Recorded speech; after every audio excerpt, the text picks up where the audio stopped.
What is up, YouTube? My name is David Lee, and you're watching AsianWithCards, and we got Eric from... Try-T on Discord. I just got top 16 at the Edison Worlds. Awesome. And what deck are you playing? Playing Diva Hero. Diva Hero, and it's a dark variant of Diva Hero, yeah, right? It's not Diva Hero Beat, it's Diva Hero, like the one with the dark variant, yep. Right. Awesome. So let's get started with it. Yeah, so first card, obviously, Dark Arm Dragon. Doesn't, as everyone says, doesn't need to be explained. The Warrior package, the two boys, Stratos and Gruffer. They're your Rota targets. I also play E-Call, so he can be grabbed with E-Call. Other darks that you get, two Kais. I know that a lot of decks play 3, I just didn't want to brick on it. I wanted to have more active cards. Right. So just kept it at 2. The Alias is the other counter for the Emergency Call. If I see the Emergency Call early, I can grab the Stratos. If I see it late, I can grab the Alias. Just another hero target for Miracle. And then it's just basically a normal beater? Yep, just use them as a beater. Like, it puts good pressure on against decks that are a bit slower. And you know, you can just use them as vanilla. You can use them as like a Phoenix and Blessed target, and just like Miracle setup. Because ideally, when you Miracle, you want to have the 2 names and 2 waters so that they can't crow you. So having the extra name can help sometimes. Absolutely. Yep. And so you got the 2 Prodigies, the 2 other Dark Boys that are searchable by Sangan and pitchable by Greffer. Yep.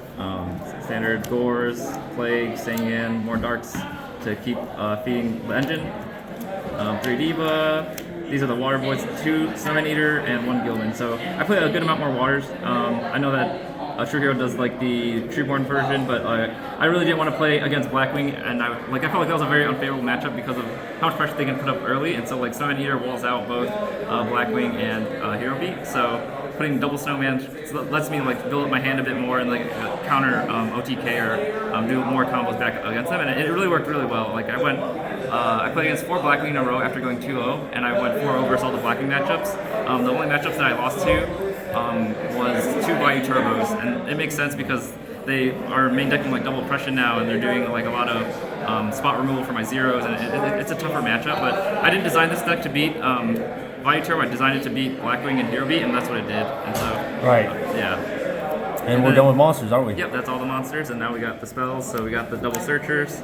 You know, the E-Call was really good. It made the deck feel a lot smoother because I'm able to like E-Call for Stratos more often, which lets me see Prodigy more often, which lets me Caius or Allure more often, and so like it just felt like it let the engine go a lot smoother, and so that the Allure is there too. And then we got the Future Fusion, Miracle Fusions, the powerhouse of the deck. If you draw this, if you open this with a Diva, you're setting yourself up for success. Basically, it's just really strong.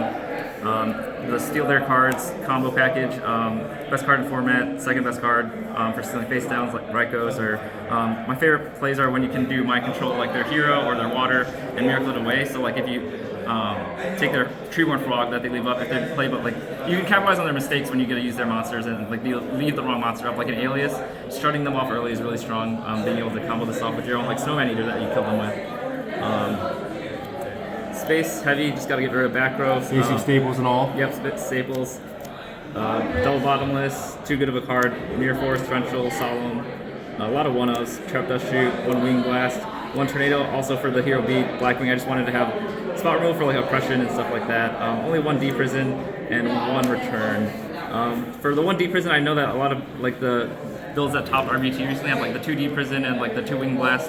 I felt like that was a bit too defensive because this deck I feel like is still an offensive deck to its core. Yes. And so you want a little bit of spot removal protection, but you can't commit to that style, I don't think. So having like the 1 of everything really just felt like, you know, I can mix around a bit, like to keep them guessing on what my next card is. And so yeah, that's the main deck. It's 40 cards, and I think it served me really well in the matchups that I thought I would do well in. So shout out to Spy Family, right? Yeah, this is the Gorse token I use. It's Anya from the Spy Family, like a metal card, so it's nice. Right. Yeah, and so side deck, you got Transmigration. I use this in place of DD. I saw this, and we were talking about like, how does that work? Yeah, it basically lets you target any 2 cards, either your graveyard or your opponent's graveyard, and shuffle them back into the deck. And it's actually really strong against Bayou Turbo specifically because you want to, you know, instead of like for Plague and whatever, you don't want to like send that back or remove from play in case they have Return Burial. This plays around the Burial plays. This plays around like other stuff. Unless you target multiple cards, like, you know how I talked about setting myself up for success with like the 2 heroes, 2 waters. This could send back 2 waters, and then all of a sudden it's actually dead. Right. So this card is like a more active DD Pro. Especially when they like send all their frogs to the graveyard. Yep. Yeah, and then you got to try and search it out. Right back, and it's like you get a target 2, it's not 1. It's just a more efficient DD Crow. And Yes. Yeah, we saw that in one of the. It was actually at the top table match. Table 1, yeah. Yeah, I was like, what in the world is going on? I haven't seen that card in years. So yeah, it's a limited card, so it's good. You know, it has some potential there. And, Yeah. Ending the day 6-0 and then playing table 1, I got to use this against Valley Turbo, but it was still too much to keep up with, and you know, it was a tough matchup, but it was a good time. Yes, absolutely. That's the best part of Edison. You're not miserable. You're having a lot of fun. You're interacting a lot. It's a lot of deciding how you want to play the matchup yourself, and even Diva here, there's different builds. You can be more defensive, more offensive, and so it's fun to express yourself in cardboard. Right. Yeah. So we got Starlight Road for the Blackwing matchup. Didn't want to play against that.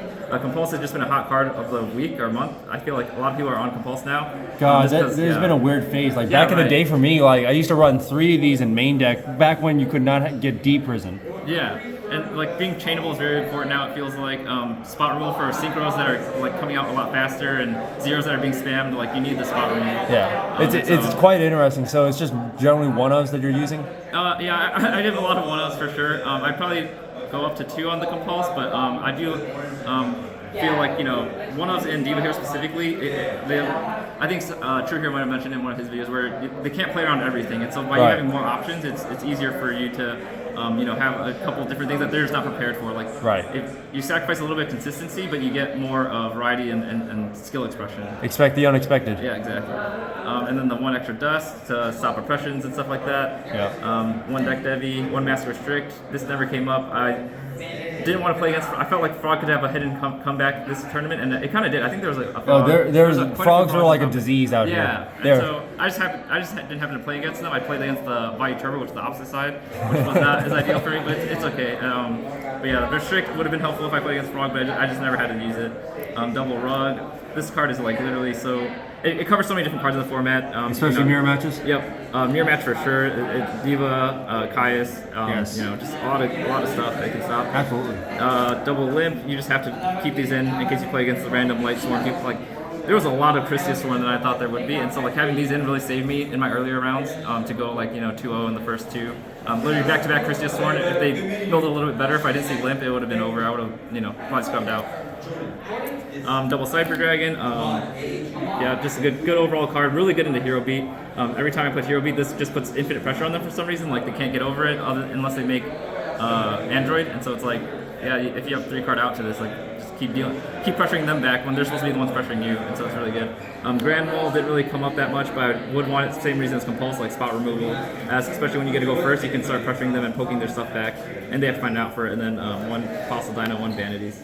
Awesome. We already talked about the Cyber Dragon, but I think he might be changing his mind. So what was something that you saw earlier when we were trying to demonstrate? Like you didn't expect the whole Cyber Dragon thing, right? Yeah. What he was mentioning to me was that the glare on the ghost rares was actually really significant. So like he stood next to the light over there, and it was like he shined it on his face, and you can see like literally a rectangle on his face. Yeah, and it's like only apparent in like bright rooms, and I mean like it's hard to find it in kind of a dim area, but it's definitely apparent like when you're sitting under like a light. And that's pretty common at like a YCS and sometimes regionals for sure. So I think he's changed his mind. And then one of my friends actually talked about one of his disasters in Top 64 back in Windapp format, where he had a ghost rare Gores, and the person anticipated that it was a Gores because of that light. So that's crazy. Yeah. So is there anything you would actually change in your deck currently after Top 16? Yeah, I think having Spirit Reaper, I think the flexibility of being able to be a little bit, take out 1 Snowman, because it's a bit committed to play just Snowman, and you don't get to do anything offensive with him. And then pray that it stays alive, yeah, right? Exactly. So like having the Spirit Reaper to go from defense to offense is like a really nice, flexible option that the deck kind of like flows with. I think a lot better, and having extra dark is better. I think that's probably the one change I would make for sure. And then I'll think about Gold Sark still, because I just don't like bricking on it sometimes. Right. So after seeing, I'm assuming you've seen True Hero's deck profile. Yeah. So what's your thoughts on him maining deck dev?